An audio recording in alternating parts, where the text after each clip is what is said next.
AITA for not attending my friend's wedding at the last minute. I am meant to attend my friend's sister's wedding the weekend, 2 days from now. I have genuinely been looking forward to this. I have bought 4 different dresses, excessive I know, but I couldn't decide, new shoes, bag and accessories, all just for this wedding. I was excited to celebrate the day with friends, and more selfishly, it was going to be my first time away from my young daughter. I love my daughter, but I was enjoying the thought of not being solely at her beck and call for a couple of days. My daughter has been ill since last week. She has had a fever, not eating and drinking, and developed a rash and blisters on her hands, feet, and mouth. Yesterday I also became ill, starting with an incredibly sore throat and headaches, and has developed into a fever and also blisters on my hands. I got an appointment with the local pharmacist and they confirmed that we both have hand, foot, and mouth, which is highly contagious, and was advised to have as little contact with others as possible until over the infectious period, which can be 7 to 10 days. Yesterday I messaged my friend advising her of the situation and stating that I would not be able to attend the wedding, which I am really disappointed about.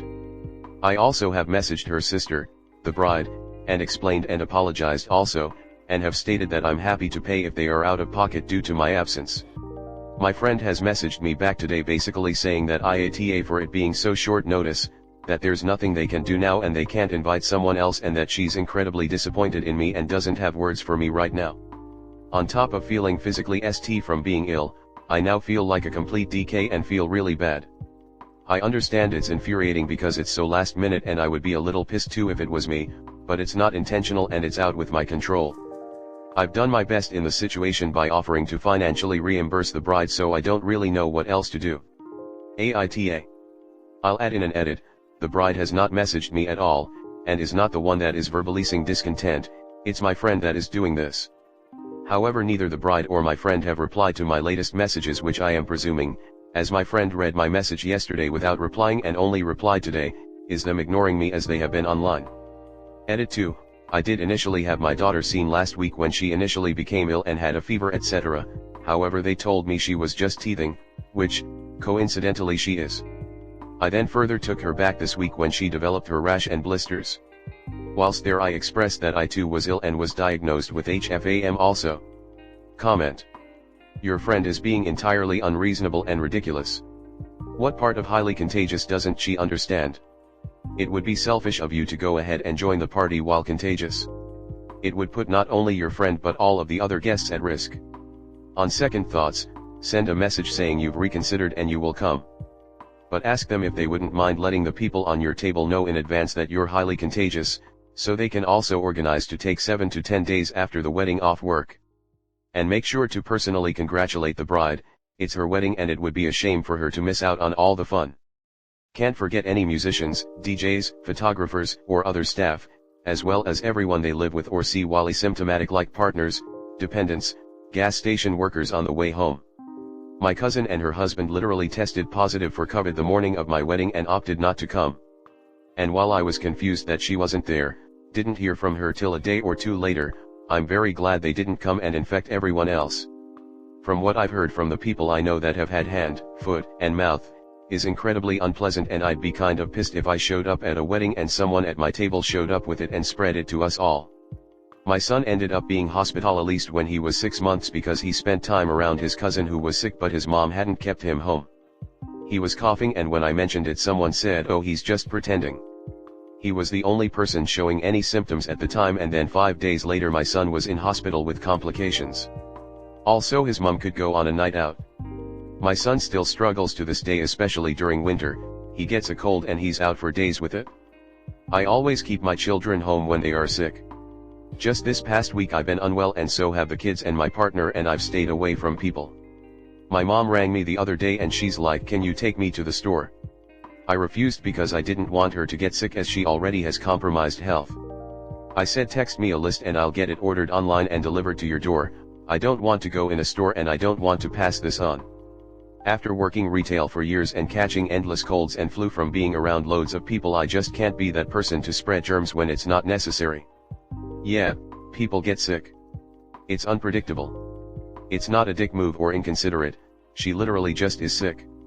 Also, I've had HFM and it sucks nuts. The blisters were so bad on my hands that some of my fingernails fell off. I looked like I had some kind of biblical plague. I wouldn't go to a wedding in that state even if it wasn't contagious. Next story 2. AITA for planning to take my husband's last name after marriage. So over the course of wedding planning my mom has mentioned her feelings about me, 26F, taking my fiancé's, 29M, last name after we get married and how she's not happy about it. I am an only child and she wants me to hyphenate my last name and his instead. I haven't thought much about the comments because they are so few and far between, until fiancé and I flew to visit them for the past weekend. While staying with them, my mom brought it up again with my dad and I in the room while my fiancé was upstairs. She again expressed her wants for me to hyphenate, but I told her I feel that would be too long of a name and too complicated, it would be first middle last. She said nobody would say the first last name anyway. But they already gave me a first name that is never pronounced correctly, even by people in my family, because it is a common name just spelled unusually. So I want to make things easier for myself and honestly my fiancé's last name is much more aesthetically appealing, but I didn't say that part. I told her I am considering making my maiden name my middle name and losing the one I have now, or just replace my last name with his. She hated the middle name idea because the one she gave me is also hers, so I would be losing a part of her. But, I've never been attached to this name because it is also a common name but spelled different, Renee spelled Rena. I said I'm tired of people constantly saying my name wrong. But she went on that losing either my middle or last name would break my father's heart, while my dad stood there silently, and guilt-tripped me. I couldn't make the point that she took my dad's last name when they married, because her maiden name wasn't actually her biological father's so she didn't feel attached to it. I eventually left the room when the discussion was clearly feeling my way or no way. After coming back downstairs later with my fiancé, Mom asked him if I told him about our discussion and he replied, about making her name long. To which she said so you're going to take our name right, which got her a quick haha no and after a pause he explained he likes his last name and is the only son to carry it. After this, she let it go and we all left to go shopping like planned but my mother gave us the silent treatment the entire trip and car ride until the return home. AITA for symbolically crushing my dad's heart? Did they not think when they had a daughter in the US she would one day follow tradition and change her name? This is not something I ever anticipated being an issue. Comment. Until you start using no as a complete sentence, she will use the symbolically crushing my dad's heart or other manipulative argument as often as possible to push your boundaries. Parents who made their whole lives about their kids can really struggle when their adult children create an independent life. They are no longer in control or the first person the kid calls when they need advice. This is your decision.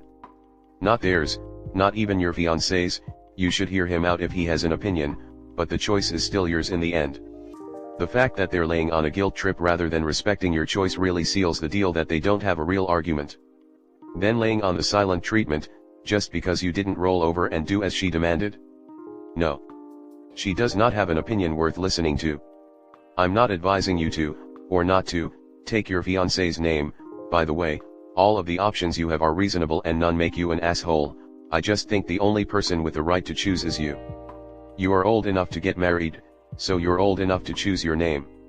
If she keeps bringing it up, tell her it's not up for discussion anymore, and since it's not her name she doesn't get a say in what you decide. Then tell her that if she brings it up again, you'll shut down convo, hang up, leave visit. It's your name, your choice. So sorry that your parents decided to give you AR/Tragedy as a first name when you change your last name after you get married. You can change the spelling of your first name as well. Lots of adults with Tragedy names do this. Feminism is all about choice, and since you're the one who wants to change your name and not feeling pressure from others to do it, you should. You should do whatever you and your fiancé decide works for you. I was ready to take my husband's name, but he said, "How will people find you?" So for him, I hyphenated it. I now have the longest name on the entire planet. I don't regret it, but you would not believe how many companies and medical providers don't use the hyphen, so you end up with a bizarre mashup of the names. When I got married, I had initial misgivings about changing my last name as I'm the oldest of the oldest, means something culturally in my family, but I have a brother to carry the name. However, my husband was also the end of his line, and so he felt strongly about whatever children we have carry his name. I had a fake hyphenated name as a kid and I hated it. Mom remarried and hyphenated her name, and then wrote mine on all the school forms as the hyphenated version, never legally changed it. Oh, the 90s. So I didn't do that route, but I also wanted the same last name as my children. So I eventually settled on putting my maiden name as a second middle name, and I am quite happy with that. My husband is happy, and it definitely makes life easier to have the same name as the kiddos. This is totally your decision alone. The only caution that I would have is that after my divorce, and I'm telling you that I don't think you're going to get divorced, but as you get older it is so hard to change your name. After my divorce I wanted to change my name, but it would be such a hassle. I started getting Social Security, so I didn't want to get that messed up Medicare, bank accounts, driver's license, insurance, I mean everything. I just kept it, it's too much trouble.